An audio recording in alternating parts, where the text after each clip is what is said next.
Welcome to Google Cloud Security Talks, a special web series where you'll get a variety of expert insights into the Google Cloud security ecosystem. My name is Neil Kumaran. I'm a product manager at Google Cloud. Joining me today is Nicholas Lidzborski. Today, we'll be taking a deep dive into the anatomy of a phishing campaign. You can ask questions anytime on the platform, and we have Googlers on standby to answer them. So, let's go ahead and get started.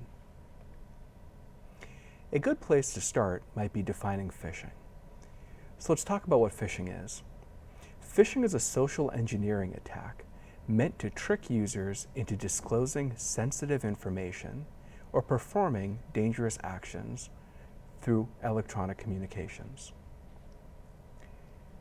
Phishing is many things. It is evolving, the techniques are changing on a day-to-day basis, and we'll talk about that in depth. It is targeted. Phishing targets different types of populations with different techniques. It's well crafted.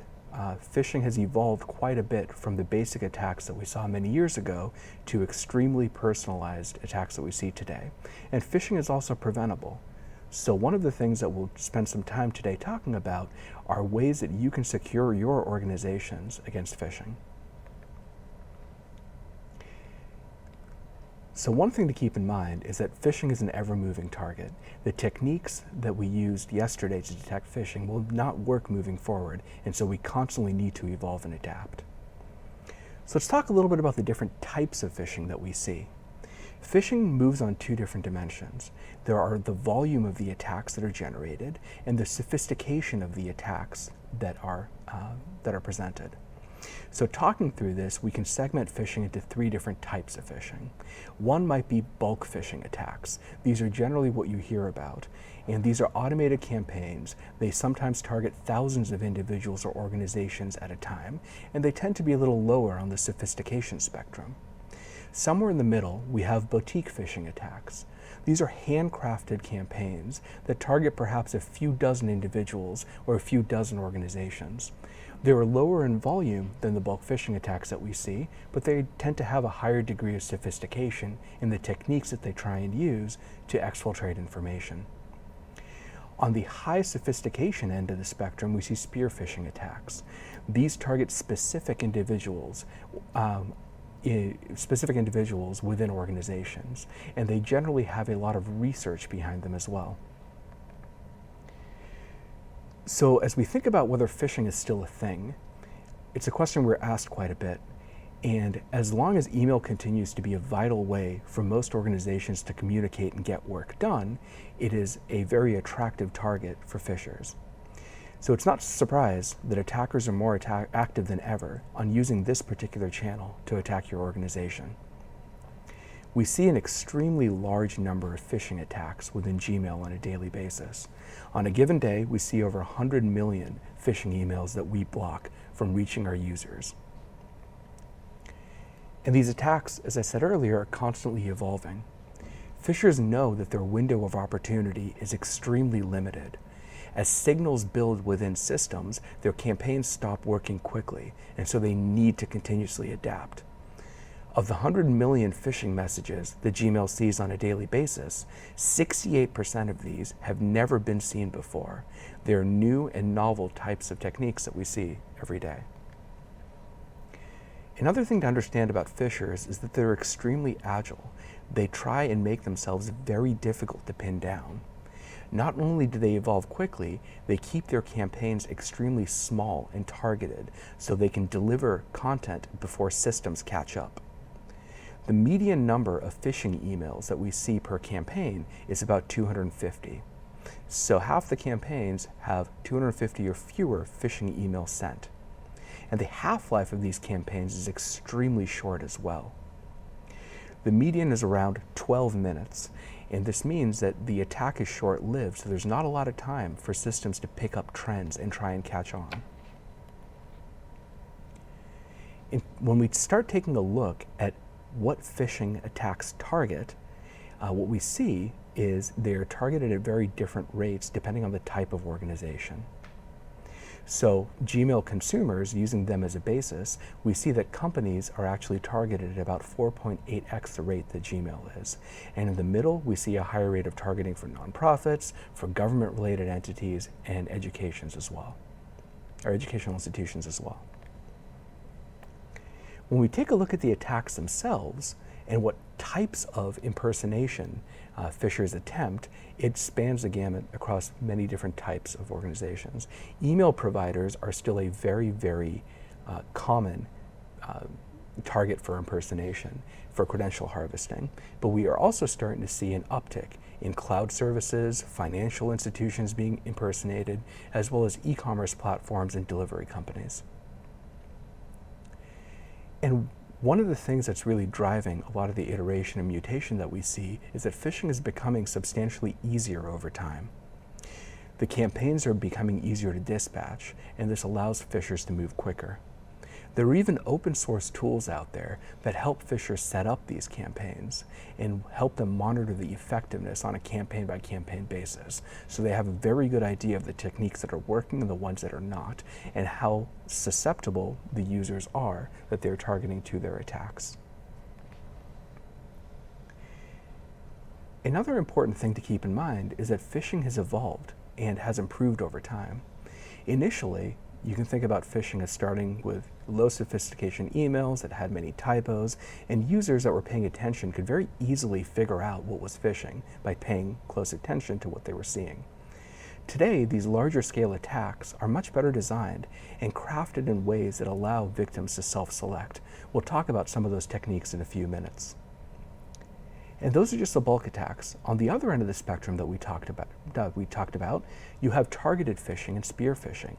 These messages are personalized and are significantly easier to fall for, even for folks that have been trained. Phishers often do a lot of reconnaissance on companies before launching these targeted attacks.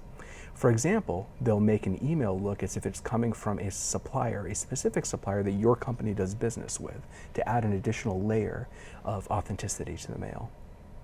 This level of tailoring leads to campaigns that work and leads to the headlines that we see far too often. So all of this together results in phishing still being a top-of-mind concern for enterprises. Even today, 91% of cyber attacks start with a phishing email. So what makes a phishing campaign successful? Well, in order for a campaign to succeed, it needs to succeed on 3 separate fronts. A successful campaign needs to defeat a delivery vector, it needs to defeat a user, and it needs to defeat a target service. So let's define those terms a little bit more. Defeating a delivery vector means that an attack needs to fool the server into accepting the email and getting its message delivered to the end user. In terms of defeating the user, the attack needs to fool the user into looking at the message, believing it's legitimate, and taking the bait in order to compromise themselves.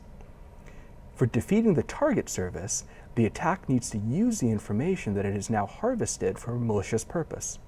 For credential phishing, this may be signing into a service the message is impersonating. We won't cover this aspect too much in the talk today. So let's start by talking a little bit about what it takes to defeat a delivery vector. The first technique we'll cover is evasion, a technique that phishers use to make the attack a moving target. An example of this would be simple cloaking by IP subnet or domains. When the attacker's website sees a crawl request coming from a security service, it will return an error or show a benign object. For all other requests, it will spring a malicious payload. A second similar example of evasion could be blocking by user agent. If the request appears to be coming from a crawler, the site can show something benign. Otherwise, it can show something malicious. And phishers often invert this paradigm as well. Rather than trying to block services that may detect them as being fishy, they only spring payloads when they're confident the person accessing the resource is actually their target. A second method used to attack delivery is deception.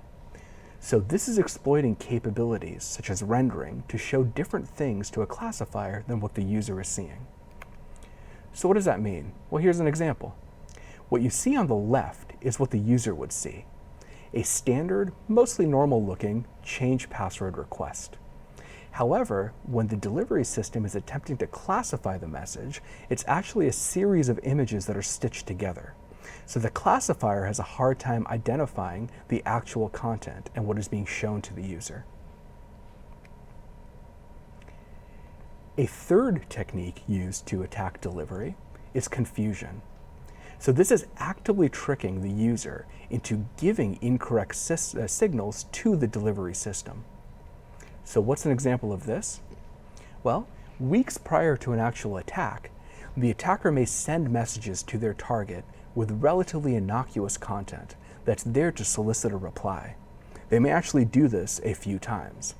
As the target corresponds with the attacker, the system starts to sense that the sender and the recipient are connected and know each other.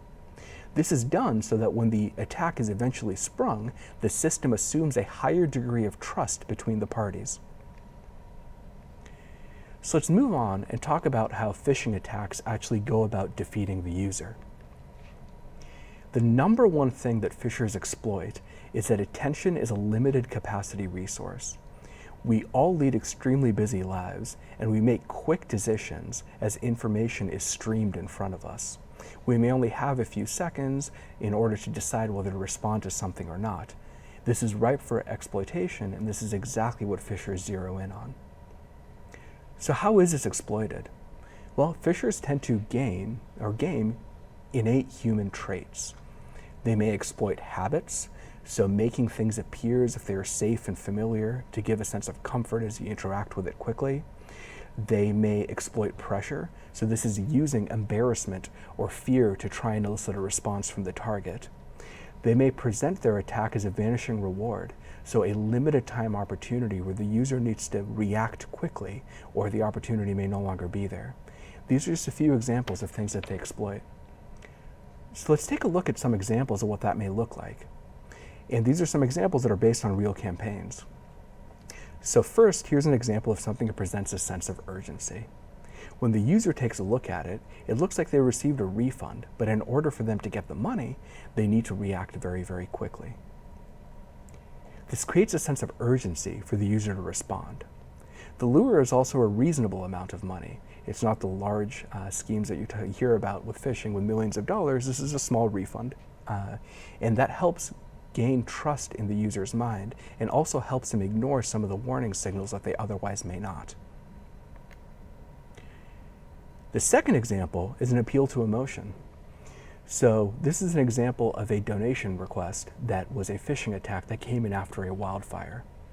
This is asking folks to do the right thing to help out others in need and trying to get them to donate by appealing to the emotional response that they would have to a disaster. When the user clicks through, this will then ask them for credentials, and it's a standard phishing attack, but their guard might be lowered due to the way that the attack is initially presented to them. Another example we see here is a very common one in businesses and organizations, and this is an appeal to authority. This professional pressure is extremely effective. An employee who receives an email from an executive feels a degree of pressure and may actually bend rules and policies that are in place to avoid getting in trouble.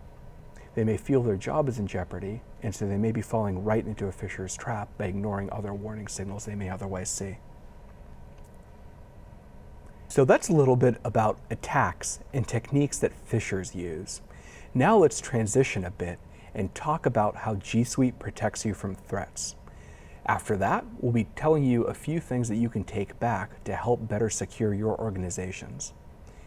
So I'm going to turn it over to Nico to talk us through this. Hi, I'm Nicolas Fritzborski. I'm a senior software engineer on Google Cloud. So to understand the many opportunities we have to help a user here, we're going to go back to the life cycle of phishing emails.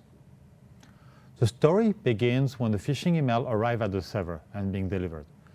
As discussed earlier, many techniques are used to distinguish malicious emails from benign ones. and the malicious email detected in this phase will never be delivered to the user's inbox. We use an array of techniques for distinguishing good emails from bad ones. The technique here range from reputation analysis, where we understand the sender and whether or not we trust or distrust it, content understanding, where we understand what the content tries to convey and whether or not it is risky, and clustering, to group similar behavior and find patterns of abuse. So feature reputation is the simplest reputation technique and similar to blacklisting known bad actors. This of course implies that it depends on the observation of previous abusive behavior. It also requires mechanism for the resource once linked to a bad actor to recover from its bad reputation once it's chosen of good behavior. An example of a reputation analysis is based on IP addresses, AS numbers, domains, URL. The next category is content understanding, where we understand the content that tries to impersonate a trusted entity. Text understanding sounds straightforward, but we also do image similarity techniques to enable defense against impersonation of identity. Finally, we have clustering techniques.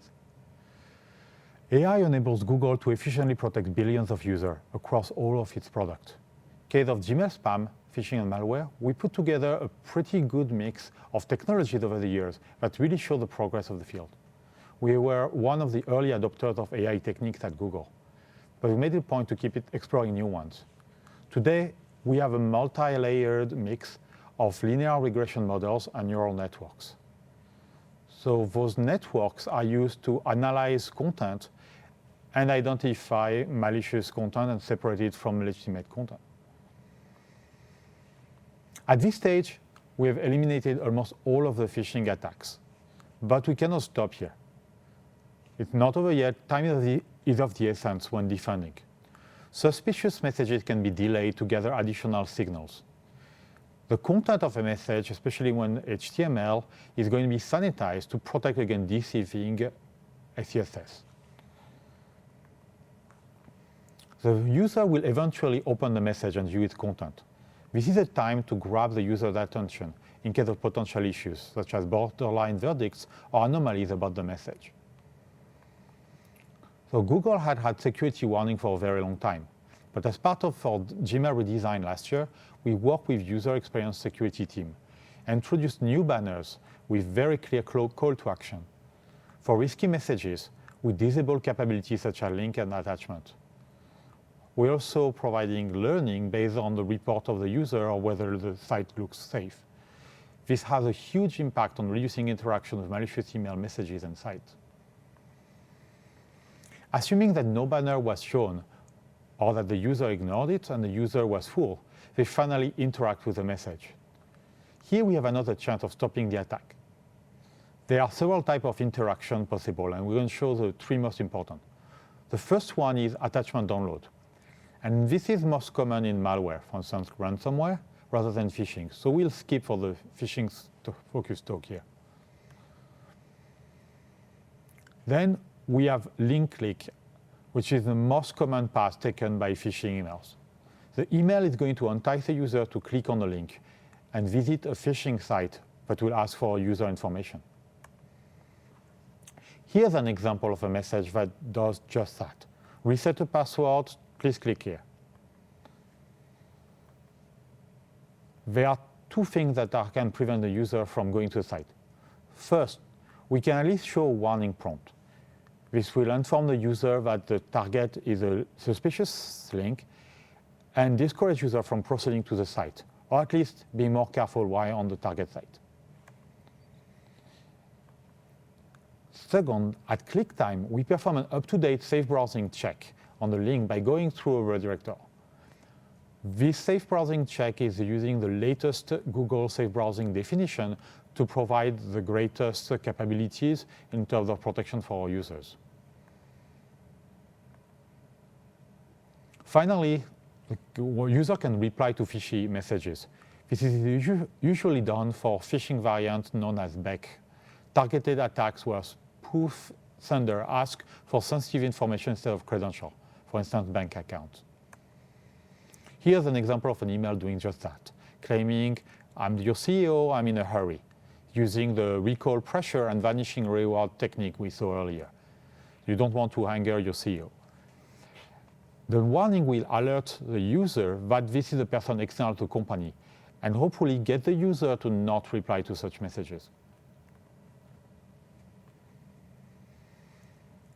At this point in time, during life cycle, we can have reclassification. It's a very powerful mechanism where the ML model can improve over time and catch up on its own mistake. So we can perform reputation a long time and improve the quality of our verdict and change email from inbox to the spam folder. So the reclassification can also be used for based on user feedback. It allows users that were not defeated to protect other users. An example of this is outbreak banners that we recently introduced. Outbreak banners allows users inside a domain to have faster effect when they report a phishing site to the rest of the users in their domain.